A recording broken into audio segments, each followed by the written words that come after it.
बच्चों, स्वागत है आप सबका एक बार फिर से क्रैक स्टडी पर। आज हम कंटिन्यू करेंगे चैप्टर नंबर 4 कार्बन और उसके यौगिक, और ये होने वाला है इसका लेक्चर नंबर 3, जिसमें बच्चों आज हम जानेंगे समजातीय श्रेणी के बारे में और इसी के बाद हम पढ़ेंगे आईपीएससी नेमिंग के बारे में। तो बच्चों, जैसे कि लास्ट लेक्चर में हमने आपको बताया था क्रियात्मक समूह क्या होते हैं। जब कार्बन से जुड़ा हाइड्रोजन और उस हाइड्रोजन को कोई अन्य तत्व विस्थापित कर करके स्वयं वहाँ लग जाता है, तो इस प्रकार जो हमारा नया ग्रुप फॉर्म होता है उसे कहते हैं क्रियात्मक समूह। आइए उसी क्रियात्मक समूह से आगे कंटिन्यू करते हैं। बच्चों, होगा क्या जब क्रियात्मक समूह वाले तत्व एक साथ हो जाए। जैसे मान के चलिए, अगर हम एक इमेजिन के तौर पर एक एग्जांपल उठाते हैं और हम मानते हैं कि देखिए एक इमेजिन है, हम एक बात बताइए, आप मुझे बीआर को छोड़िए, आप एक बात बताइए, कार्बन की वैलेंसी 4 होती है। इस तरीके से कार्बन हाइड्रोजन के साथ अपनी चारों वैलेंसी पूरी कर रहा है। अब एक हाइड्रोजन की जगह पे मैं लगा लेता हूँ क्लोरीन Cl। तो क्या हुआ, एक हाइड्रोजन को क्लोरीन ने विस्थापित कर दिया, तो इस तरीके से जो क्लोरीन यहाँ पर लग गया, ये नया एक ग्रुप फॉर्म हो गया, यानी कि नया क्रियात्मक समूह बन गया।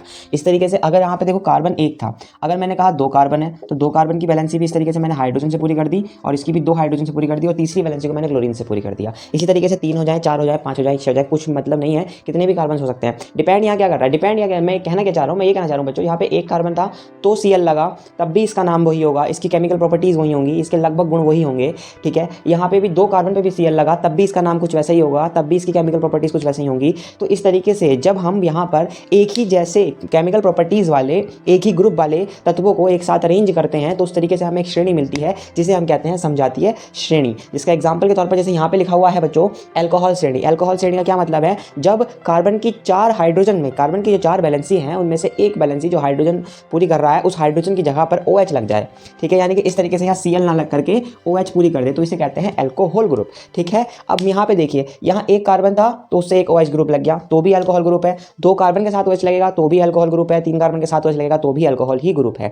बस डिपेंड ये कर रहा है, इनकी प्रॉपर्टीज लगभग सेम होंगी, केमिकल प्रॉपर्टीज, लेकिन इनके नाम बदल जाएंगे। एक कार्बन के लिए कुछ और आएगा, 2 के लिए कुछ और आएगा, 3 के लिए कुछ और आएगा। नाम क्या क्या होंगे, मैथ एथ प्रोप आते हैं, इसकी मैं टेबल अभी आपको बता दूंगा इसके बाद। ठीक है, यहाँ पर ये सीरीज कंटिन्यू चल रही है बच्चों, ध्यान से देखना। CH3OH CH2 CH3 CH2OH हो क्या रहा है, एक कार्बन, 2 कार्बन, 3 कार्बन, हमेशा क्या बढ़ रहा है, ध्यान से देखो, यहाँ एक CH3OH था, यहाँ पर एक CH2 एक्स्ट्रा आ गया। आगे बात करेंगे तो यहाँ ये CH2 एक्स्ट्रा आ गया, यानी क्या था, देखो यहाँ से यहाँ गए तो CH2 ऐड हो गया, यहाँ से यहाँ गए तो एक और CH2 ऐड हो गया। यानी 2 क्रमागत पदों की अगर आप बात करें तो 2 क्रमागत पदों में CH2 का अंतर होता है। या अगर आप अणुभार की बात करें तो कार्बन का अणुभार होता है 12 और हाइड्रोजन का होता है 1। यहाँ 2 हाइड्रोजन है तो 2 हो जाएगा, तो 12 और 2 14। इसीलिए हम कह रहे हैं, और ये लाइन लिखी हुई है कि 2 क्रमागत सदस्यों के बीच में या तो CH2 या अणुभार 14 का अंतर मौजूद होगा। ठीक है, आगे बात करें तो अब देखो यार, ध्यान देना, जब ये चीजें सेम हैं तो आप इनको एक तरीके से हम इसका फॉर्मूला बना लेते हैं। जैसे हम मैथ्स में नहीं करते, कई बार जब चीजें सेम होने लगती हैं, जैसे हमने कहा मैथ्स में इक्वेशन x + y = इतना,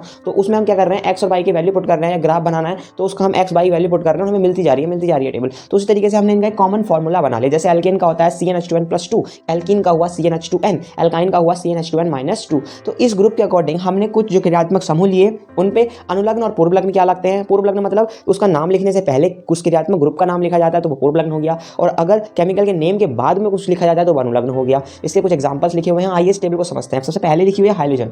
हाइड्रोजन क्या होता है बच्चों, ग्रुप नंबर 17 के जो तत्व होते हैं उन्हें हाइड्रोजन कहते हैं। चैप्टर नंबर 5 में हम डिटेल से पढ़ने वाले हैं, इसमें जब हम पीरियोडिक टेबल पढ़ेंगे। फिलहाल आप इतना समझिए, क्लोरीन, ब्रोमीन, आयोडीन, फ्लोरीन, इन सबको हम हाइड्रोजन कहते हैं। ठीक है, या एक और दूसरे शब्दों में समझिए कि जिनके भाइतम कोश में 7 इलेक्ट्रॉन होते हैं उन्हें हाइड्रोजन कहते हैं। ठीक है, तो इनमें हम पूर्व लग्न यूज करते हैं। जैसे कोई भी यहाँ पे इस एग्जाम्पल को देखिए, यहाँ 2 कार्बन है और Br आ गया, यानी कि ब्रोमीन आ गया, तो यहाँ पर जब भी आप इसका नाम लिखेंगे तो उससे पहले आप लिखेंगे ब्रोमो। ऐसे Cl आता तो लिखते क्लोरो, F आता तो लिखते फ्लोरो, I आता तो लिखते आइडो। ठीक है, जैसे यहाँ पे 2 कार्बन है तो 2 कार्बन के लिए हम एथ का यूज करते हैं, सिंगल बॉन्ड के लिए हम एन लगाते हैं क्योंकि एल्केन ग्रुप है। ठीक है, उसका नाम हो जाता है बच्चों ब्रोमो और मैथ एथ एथेन। अभी समझाऊंगा नेक्स्ट, बिल्कुल भी चिंता मत कीजिए, आईपीएससी नेमिंग लिखना सिखाऊंगा तो सब कुछ आपको इजीली आ जाएगा। सेकंड ग्रुप है यहाँ पे अल्कोहल। एल्कोहल का होता है बच्चों अनुलग्न। अनुलग्न मतलब एल्कोहल का नाम लिखने के बाद में एंड में आप उस ग्रुप को दिखाने के लिए OL लगा देते हैं। जैसे यहाँ पे अल्कोहल ग्रुप पहचानिए, OH है यानी कि एल्कोहल ग्रुप है, 2 कार्बन है तो एथेन होगा, तो एथेन के लास्ट में आप OL लगा देते तो नाम बन जाता है एथेनॉल। आगे आइए, एल्डिहाइड यानी कि CHO। जब CHO ग्रुप होता है तो इसके लास्ट में हम एल्डिहाइड दिखाने के लिए AL यूज कर देते हैं, यानी एल्डिहाइड के लिए AL का यूज करते हैं, अल का यूज कर देते हैं। ठीक है, तो यहाँ पे 3 कार्बन है, लास्ट वाले में CHO है तो मैथ एथ प्रोप, तो प्रोपेन प्लस L का यूज करेंगे तो प्रोपेनॉल बन जाएगा, प्रोपेनल बन जाएगा। आगे बात करें तो कीटोन यानी कि COO, तो कीटोन के लिए हम लास्ट में लगाते हैं ओन, कीटोन का लास्ट का वर्ड उठाया ओन। ठीक है, तो कीटोन के लिए यहाँ पे लिखा हुआ है CH3CO CH3, तो लास्ट में क्या है देखो, ध्यान देना, मैथ एथ प्रो, तो प्रोपेन प्लस कीटोन का लगाया ऑन तो बन गया प्रोपेनॉन। इस तरीके से आगे के क्रियात्मक समूह देखते हैं।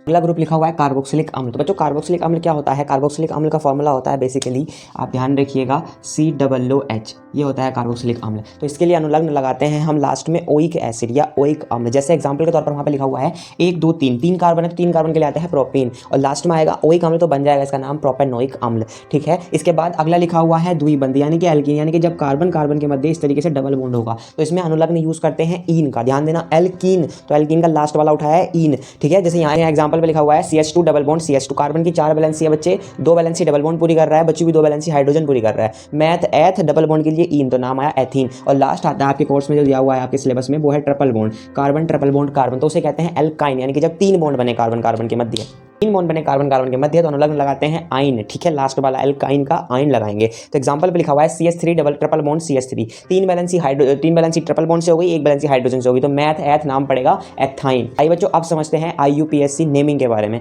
कैसे हम यौगिकों का नाम लिख लेते हैं। ये मैं बोल कैसे रहा हूँ, मैथ एथ प्रोप, ये क्या है? ये एक कार्बन को मैथ एथ, ये आया कहाँ से है? सिंगल बॉन्ड एल्कीन है, डबल बॉन्ड एल्कीन है, काइन है, ये आया कहाँ से? आइए इसी के बारे में समझते हैं IUPAC नेमिंग। यानी जब इतने सारे यौगिक आपने पढ़ने हैं तो इन यौगिकों को आप नाम कैसे देंगे, कौन सी विधि है जिससे आप इसका नाम दे रहे हैं? कैसे मैं बोल पा रहा हूँ कि 2 को एथेन कहते हैं, कैसे मैं बोल पा रहा हूँ 3 को प्रोप कहते हैं? तो इसके बारे में पढ़ते हैं। तो आइए अब पढ़ते हैं IUPAC। तो आइए बच्चों अब पढ़ते हैं IUPAC के बारे में। IUPAC पढ़ने से पहले हम IUPAC की फुल फॉर्म जान लेते हैं। तो IUPAC की फुल फॉर्म अगर हम आपको बताएं तो IUPAC की फुल फॉर्म होती है I for international, and U for union of, P for pure, A for and, applied chemistry. ठीक है, ये बच्चों एक संस्थान है बेसिकली IUPAC, जिसने क्या किया है, अब मैंने आपको बताया था कार्बन के पास प्रॉपर्टीज़ होती हैं सिंगल डबल ट्रिपल बॉन्ड बनाने की, और कितने भी कार्बन अपने आप में कार्बन जोड़ सकता है, मतलब कार्बन चेन स्ट्रक्चर और रिंग स्ट्रक्चर बना सकता है। अभी तक के लेक्चर्स में हमने इतना पढ़ लिया था। तो उसी के अकॉर्डिंग जब इतने सारे कार्बन के पास इतनी प्रॉपर्टीज़ हैं, क्योंकि वो चेन भी बना सकता है, रिंग भी बना सकता है, 4 वैलेंसी है, तो इसलिए वो बहुत सारे एटम्स को और भी जोड़ सकता है, plus single bond double bond triple bond भी वो बना पा रहा है। तो इस बैलेंसी के कारण कार्बन बहुत लाखों मात्रा में यौगिक बना लेता है, यानी अदर से कहीं ना कहीं रिएक्शन लेता है और नए नए प्रोडक्ट बनते रहते हैं। अब जब प्रोडक्ट लिमिट से ज़्यादा हो जाते हैं बच्चों, तो उस समय पे ये जो हमारी संस्थान है, इस संस्थान ने क्या किया है, एक तरीका बनाया है, यानी एक मेथड बनाया है। जो भी ये बड़े बड़े कार्बन के यौगिक हैं, इनका हम नाम दे सकते हैं, जो बहुत सारे यौगिक हैं, तो इसको नाम देने के लिए इन्होंने जो अपना मेथड बनाया है उसे कहते हैं IUPAC पद्धति। इसमें 2 चीज़ों का बहुत ज़्यादा रोल होता है इंपॉर्टेंट। पहला रोल होता है नंबर ऑफ कार्बन्स का, कार्बन कितने सारे हैं, कितनी मात्रा में है, कार्बन की चेन कितनी बड़ी है। और दूसरा जो रोल होता है बच्चे वो होता है कौन सा क्रियात्मक समूह प्रेजेंट है, सिंगल बॉन्ड है, डबल है, ट्रिपल है, OH ग्रुप है, Br है, C है, हेलोजन है कोई भी, CHO है, COOCH3 है, या COOH है, कार्बोक्सिलिक एसिड है, डिपेंड करता है उसके अकॉर्डिंग। तो जिस तरीके से ग्रुप होंगे उसी के अकॉर्डिंग हमारा क्या होता है, नेमिंग होती है। तो इसमें आइए पढ़ने क्या लिखा है, कार्बनिक यौगिकों का नामकरण IUPAC पद्धति में किया जाता है। इस पद्धति में हाइड्रोकार्बन की श्रृंखला, ध्यान दीजिएगा, हाइड्रोकार्बन श्रृंखला, यानी ऐसे कार्बन जिनके साथ में हाइड्रोजन जुड़ी हुई होगी, उसकी कार्बन की श्रृंखला को पूर्व लग्न के रूप में, यानी कि नंबर ऑफ कार्बन कितने की श्रृंखला है उसको पूर्व लग्न के रूप में यूज करेंगे, तथा प्रक्रियात्मक समूह को अनुलग्न के रूप में यूज करेंगे। यानी कि ध्यान दीजिएगा, पूर्व लग्न के रूप में यूज कर रहे हैं कार्बन की श्रृंखला को, और अनुलग्न के रूप में यूज कर रहे हैं जो भी क्रियात्मक समूह उसमें प्रेजेंट होगा। इसके बाद इसमें कुछ किस प्रकार से नामकरण करेंगे, तो नंबर 1 वही है कि सर्वप्रथम हम कार्बन परमाणु की श्रृंखला का चयन करेंगे, कार्बन परमाणु की श्रृंखला का चयन करेंगे कार्बन परमाणु के अनुसार, यानी कि जितने कार्बन की संख्या है उसमें, उसके अनुसार हम कुछ के अनुलग्न या पूर्व लग्न लगाएंगे। कैसे, जैसे अगर 1 कार्बन है तो पूर्व लग्न यूज होगा मैथ, 2 कार्बन है तो एथ यूज होगा, 3 कार्बन है तो प्रोप यूज होगा, 4 कार्बन है तो ब्यूट यूज होगा, 5 कार्बन है तो पेंट यूज होगा, 6 में हेक्स यूज होगा, 7 में सेप्ट होगा, 8 में ऑक्ट होगा, 9 में नॉन और 10 में डिक। यहाँ तक आप जाना नहीं है, आपके सिलेबस में मोस्ट इंपॉर्टेंटली पेंट या हेक्स तक आपको पूछा जाएगा, यानी कि ज़्यादा से ज़्यादा 5 कार्बन या 6 कार्बन की श्रृंखला आपको मैक्सिमम दी जाएगी, जिसका आपसे नाम पूछा जाएगा। ठीक है, अब सेकंड स्टेप क्या लिखा है, कार्बन की नंबरिंग हो गई, यानी कि आप पहले गिनेंगे कितने कार्बन है, इसके बाद क्या करेंगे, इसके बाद अगर आपके पास एकल बॉन्ड दिखाई दे रहा है, सिंगल बॉन्ड, तो आप यूज करेंगे अनुलग्न एन का, अगर डबल दिखाई दे रहा है तो ईन का, ट्रिपल दिखाई दे रहा है तो आइन का यूज करेंगे। ठीक है, दूसरा पॉइंट भी क्लियर हो गया। थर्ड पॉइंट की बात करें, अगर एक से अधिक क्रियात्मक समूह उपस्थित हैं तो उस स्थिति में क्रियात्मक समूह की क्रियात्मकता के आधार पर हम पूर्व लग्न और अनुलग्न का प्रयोग करेंगे। कैसे, अभी मैंने आपको इससे पहले सक्रियता श्रेणी बनवाई थी, जिसमें हमने बताया था उस समझातीय श्रेणी में हमने ये देखा था बच्चों कि कार्बन के जो ग्रुप्स है, मतलब हाइड्रोजन को रिप्लेस करके जो अन्य एलिमेंट वहां पे लग रहे थे, उससे क्रियात्मक समूह बन रहा था। तो उन क्रियात्मक समूह के आधार पर जितनी ज्यादा कैपेसिटी होगी, जितनी ज्यादा क्रियात्मकता होगी, उसको हम प्रेफरेंस सबसे पहले देंगे। तो आइए बच्चों, इसी के बेस पर हम सबसे पहले समझते हैं इस सीरीज, यानी कि एल्केन, एल्कीन और एल्काइन का नामकरण लिखना सबसे पहले सीख लेते हैं। पहले मैं आपको कुछ एग्जांपल्स देता हूं। जैसे मैंने कहा यहाँ पे 1 कार्बन है, यहाँ 2 कार्बन है, यहाँ 3 कार्बन लिख लेते हैं, और इधर लिख लेते हैं 4 कार्बन, इस तरीके से। ठीक है, बाकी आप बाद में देख लेंगे। अब हमने सिंगल बॉन्ड की बात कर रहे हैं, तो एक कार्बन है, इसकी बैलेंसी 4 है, तो बची हुई जो हमने 4 बैलेंसी है वो हाइड्रोजन के लिए लगा दी। यहाँ पर एक बैलेंसी ऑलरेडी दोनों की पूरी हो चुकी है, 3 बैलेंसी बची, तो तीनों के पास 3 एच आएंगे। यहाँ इसकी एक बैलेंसी हो गई, 3 बची तो 3 हाइड्रोजन। बीच वाले कार्बन की एक उधर से हो गई, एक इधर से हो गई, 2 बैलेंसी बची, तो इसके लिए 2 हाइड्रोजन, इसके लिए 3 हाइड्रोजन, एज इट इज इसके लिए 3 हाइड्रोजन, इसके 2, इसके भी 2, इसके भी 3। अब हुआ क्या रहा है, देखो ध्यान देना, इसके 2 कैसे लिख रहा हूँ मैं, क्योंकि 4 बैलेंसी होती है, एक और एक 2 डबल बॉन्ड बन गया, तो एक एक बैलेंसी जो इनकी कंप्लीट हो चुकी है, बची हुई 2 बैलेंसी तो हमने हाइड्रोजन लिख दिए 2। ठीक है, अब देखो सबसे पहले करना क्या होता है, नाम लिखने के लिए सबसे पहले गिनोगे कार्बन कितने हैं। इसकी पहले बात करूँ कितने कार्बन है, एक कार्बन के लिए क्या यूज करेंगे, मैथ, तो सबसे पहले लिख दिया मैथ। उसके बाद देखेंगे इसमें कौन सा बॉन्ड है, यानी कि कौन सा ग्रुप प्रेजेंट है, तो सिंगल बॉन्ड बन रहा है, सिंगल बॉन्ड के लिए क्या लिखा है बच्चे, एन लगाएंगे, क्या लगाएंगे सिंगल बॉन्ड के लिए, एन लगाएंगे, तो मैथ के साथ एन लगाओ, मैथ और एन मिलकर क्या बन गया, मैथेन। तो इस तरीके से इसका नाम आ गया पहले वाले का यूपीएससी नेमिंग मैथेन। दूसरे पे बात करते हैं, सबसे पहले क्या करेंगे, कार्बन काउंट करेंगे, एक और एक 2, कितने कार्बन है, 2 का क्या कहेंगे, एथ, तो इसको लिख दिया एथ, प्लस सिंगल बॉन्ड है तो क्या लगेगा, एन, तो नाम बन गया इसका एथेन। है समझ। नेक्स्ट 3 कार्बन है, नंबर काउंट कर लो, 1 2 3, 3 के लिए क्या आता है प्रोप, लास्ट है सिंगल बॉन्ड है तो एन लगा देंगे, नाम बन जाएगा बच्चों प्रोपेन। ठीक है, ऐसे ही इस पे कार्बन काउंट करो, कितने कार्बन है, 1 2 3 4, 4 कार्बन है ना, 4 कार्बन के लिए क्या लगाएंगे, ब्यूट, और सबके बीच में एक ही बॉन्ड है तो लास्ट में आ जाएगा एन, तो नाम बन जाएगा इसका ब्यूटेन। तो इस तरीके से ये जितने भी हैं, ये 1 से लेकर के 10 कार्बन तक की जो सीरीज चलेगी, जिनमें सब में सिंगल बॉन्ड होगा, तो ऐसी सीरीज को कहते हैं बच्चों एल्केन श्रेणी। क्या कहते हैं इसको, एल्केन श्रेणी। क्या कहेंगे इसको, एल्केन श्रेणी, यानी कि जिसमें कौन सा बॉन्ड होगा, सिंगल बॉन्ड होगा, यानी कि जिसमें कार्बन कार्बन सिंगल बॉन्ड यानी कि एकल बंध से जुड़े हुए होंगे, लास्ट में एन लगाएंगे, ऐसी श्रृंखला को कहते हैं कार्बन श्रृंखला। मैंने 4 कार्बन तक तो करा है, 5 6 7 आगे को आपको ट्राई करना है तो आप खुद से ट्राई कीजिएगा, नहीं होता है तो कमेंट कर दीजिएगा। आइए आप देखते हैं डबल बॉन्ड का। अगर डबल बॉन्ड का सीन हुआ तो कैसे करेंगे भाई, तो डबल बॉन्ड का देखो कुछ इस तरीके से करेंगे हम, फिर से कुछ स्ट्रक्चर्स बना लेते हैं डबल बॉन्ड के लिए कार्बन कार्बन की, जिसमें क्या होगा, एक ऐसी सीरीज बना लेते हैं जिसमें कार्बन कार्बन डबल बॉन्ड से जुड़े हुए होंगे। जैसे देखिए स्टार्ट करते हैं। अच्छा मुझे एक बात बताओ, ये सिंगल कार्बन है, क्या कभी ये डबल बॉन्ड से जुड़ा हुआ होगा, नहीं, क्यों, क्योंकि मेरा भैया डबल बॉन्ड बनाने के लिए इसके पास दूसरा कार्बन होना जरूरी है। इसीलिए मैं कह सकता हूं कि अगर हम मैथ के बाद इन लगाएं, यानी कि पहला कार्बन की बात करें, देखो अगर एक कार्बन होगा तो मैथ लगाएंगे और डबल बॉन्ड के लिए हम इन लगा रहे हैं, तो यानी कि हम ये कह सकते हैं कि भाई साहब मैथीन जो यौगिक है वो कार्बन के लिए कभी भी संभव नहीं है, यानी कि कभी भी कार्बन मैथीन नहीं बना सकता। सेम एज इट इज एक कार्बन कभी भी ट्रिपल बॉन्ड नहीं बना सकता है जब तक उसके पास दूसरा कार्बन ना हो, तो यानी कि हम ये कह सकते हैं कि मैथाइन जो है ये भी पॉसिबल नहीं है। यानी आप फिर से एक और अच्छी बात आपको समझ में आएगी कि कभी भी ना तो मैथीन बनेगा और ना ही मैथाइन बनेगा। इसका मतलब क्या है, इसका मतलब यह है कि डबल बॉन्ड और ट्रिपल बॉन्ड वाले के लिए आपको मिनिमम 2 कार्बन चाहिए। आइए देखते हैं, जैसे यहाँ 2 कार्बन है, कार्बन डबल बॉन्ड कार्बन, आगे मैंने ले लिया यहाँ डबल बॉन्ड कार्बन इस तरीके से, यहाँ ले लेते हैं double bond carbon carbon carbon इस तरीके से ले लेते हैं। ठीक है, 4 कार्बन हो गए, एक कार्बन ले लेते हैं, कार्बन कार्बन यहाँ डबल बॉन्ड बीच में ले लेते हैं, इस तरीके से कुछ इस तरीके से ये कार्बन हो गया। अब इनकी बची हुई बैलेंस पूरी करो, देखो कार्बन के पास 4 होनी चाहिए, 2 डबल बॉन्ड बन गए, इसके भी तो 2 बचे, तो 2 हाइड्रोजन दे दो इनको, क्यों, क्योंकि हाइड्रोकार्बन के यूपीएससी है, इसलिए बची हुई बैलेंस हाइड्रोजन से पूरी कर रहे हैं। किसी के मन में अगर ये सवाल आए कि बची हुई बैलेंस हम हैलोजन से पूरी कर सकते हैं, तो भैया वो ऐसा पॉसिबल नहीं है, क्योंकि कार्बन के पास हमें किसी न किसी चेन में हाइड्रोजन देने पड़ेंगे, क्योंकि वो हाइड्रोकार्बन होगा तभी उसका हम आईपीएससी नेमिंग कर पाएंगे, अदरवाइज हम उसका आईपीएससी नेमिंग नहीं कर पाएंगे। देखो यहाँ बैलेंस पूरी करो, 3 और 1 4, 1 H बचा, 3 और 1 4, 1 हाइड्रोजन से बच जाएगी, 1 और 1 2, बची हुई 2 हाइड्रोजन से, यहाँ 1 तो बची हुई 3 हाइड्रोजन से। आइए आप काउंट करते हैं। अब देखो जब काउंट करोगे ना तो आप एक बात याद रखना, जिधर से डबल बॉन्ड पास पड़ेगा आप उस सीरीज को उस नंबरिंग उधर से करेंगे। जैसे यहाँ तो चाहे इधर को 1 नंबर दे दो या तो इस वाले को 1 नंबर दे दो, मतलब या तो 1 2 इधर से चले जाओ या 1 2 इधर से चले जाओ, बात तो एक ही है। 2 कार्बन है और दोनों ही कार्बन पे पहले कार्बन के पास डबल बॉन्ड बन रहा है, यानी जो पहला कार्बन है दोनों ही तरीके से, चाहे वो आप इधर से चले जाओ या उधर से आ जाओ, पहले कार्बन पे डबल बॉन्ड पड़ रहा है, तो इधर कोई मैटर नहीं करता। 2 कार्बन के लिए क्या लगाएंगे, एथ, और लगाएंगे डबल बॉन्ड के लिए इन, तो नाम पड़ेगा इसका एथीन।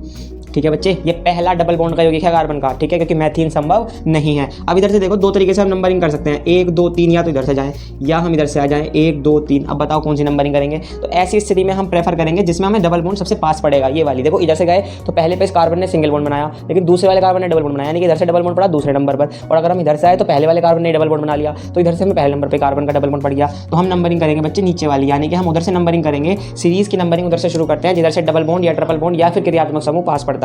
ठीक है, तो इधर से नंबरिंग करें 1 2 3, मैथ है प्रोप, प्रोप के साथ डबल बॉन्ड है तो प्रोपीन हो जाएगा। इधर की बात करें तो डबल बॉन्ड किधर से पास पड़ेगा, देखो इधर से नंबरिंग करने पे पास पड़ेगा, 1 2 3 4, 4 इधर से, 4 कार्बन के लिए क्या लगाएंगे, ब्यूट, और डबल बॉन्ड के लिए क्या लगाएंगे, इन, तो नाम पड़ जाएगा ब्यूटीन। आगे आइए इधर से देखो किधर से नंबरिंग करेंगे, इधर से करेंगे तो 1 2 पे कार्बन पड़ रहा है डबल बॉन्ड का, इधर से करेंगे तो 1 2 3 पे पड़ रहा है। तो आप समझ गए होंगे कि जिधर से जब नंबरिंग करने पर उधर से करेंगे जिधर से कार्बन का जो डबल बॉन्ड या ट्रिपल बॉन्ड या क्रियात्मक समूह वो पास पड़ेगा, तो हम इधर से नंबरिंग करेंगे 3 4 5। 5 कार्बन को कहते हैं पेंट, और डबल बॉन्ड के लिए इन आ जाएगा, तो नाम आ जाएगा इसका पेंटीन। अच्छा बच्चों, अब देखो कुछ क्या हो सकता है। अगर ट्रिपल बॉन्ड की बात करें तो ट्रिपल बॉन्ड की बात करें, जैसे मैं इसी में ट्रिपल बॉन्ड अगर मैं आपको ऐड करके दिखाऊं तो यहाँ ट्रिपल बॉन्ड हो जाएगा, तो इनकी बैलेंस एक कम हो जाएगी। यहाँ ट्रिपल बॉन्ड कर लीजिए तो ये खत्म हो जाएगा, इसकी बैलेंस यहाँ पे 1 हो जाएगी। यहाँ ट्रिपल बॉन्ड कर लीजिए, इस तरीके से कर लेता हूँ मैं, तो ये इस तरीके से बन जाएगा।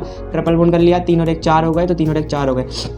अब देखो ट्रिपल बॉन्ड का क्या सीन है, ट्रिपल बॉन्ड का भी सेम सीन है। हम कार्बन की नंबरिंग उधर से करेंगे जिधर से ट्रिपल बॉन्ड हमारा पास पड़ेगा, यानी ट्रिपल बॉन्ड हो, कोई भी डबल बॉन्ड हो, ट्रिपल बॉन्ड हो, या फिर हमारे लिए कोई भी क्रियात्मक समूह हो, कार्बन की जो श्रृंखला की जो नंबरिंग है वो उधर से करी जाएगी जिधर से वो क्रियात्मक समूह पास पड़े। जैसे इसकी बात करें तो 1 2 इधर में तो इधर से भी कर लो, एथ और डबल बॉन्ड के ट्रिपल बॉन्ड है तो आइन लगाएंगे तो इसका नाम पड़ेगा एथाइन। इधर से देखो 1 2 इधर से दूसरे कार्बन के पास ट्रिपल बॉन्ड है तो इधर से हम नंबरिंग नहीं करेंगे, हम इधर से करेंगे जिधर से हमें सबसे जल्दी या सबसे समीप ट्रिपल बॉन्ड या कोई भी क्रियात्मक समूह मिलेगा। तो इसे तीन कार्बन के लिए क्या कहते हैं, प्रोप, तो इसका नाम आ जाएगा प्रोपाइन, लास्ट में आइन लगा देंगे। ट्रिपल बॉन्ड है तो इधर से बात करें तो 1 2 3 4 4 कार्बन है, ब्यूट लास्ट में लग जाएगा आइन तो नाम पड़ेगा ब्यूटाइन। ऐसे इधर से नंबरिंग करो तो 1 2 3 4 5 कार्बन है तो पेंट लास्ट में आ जाएगा आइन तो नाम पड़ेगा पेंटाइन। ठीक है, तो ये हो गई एल्केन, एल्कीन और एल्काइन सीरीज। अब आपको मैं समझाता हूँ कुछ मिक्स सीरीज, यानी कुछ मिक्स एग्जांपल समझते हैं जिसमें एल्केन एल्कीन एल्काइन तीनों एक साथ होंगे। ठीक है, आइए कुछ एग्जांपल्स देखते हैं और साथ में ये देखते हैं कि अगर कुछ छूट जाए कार्बन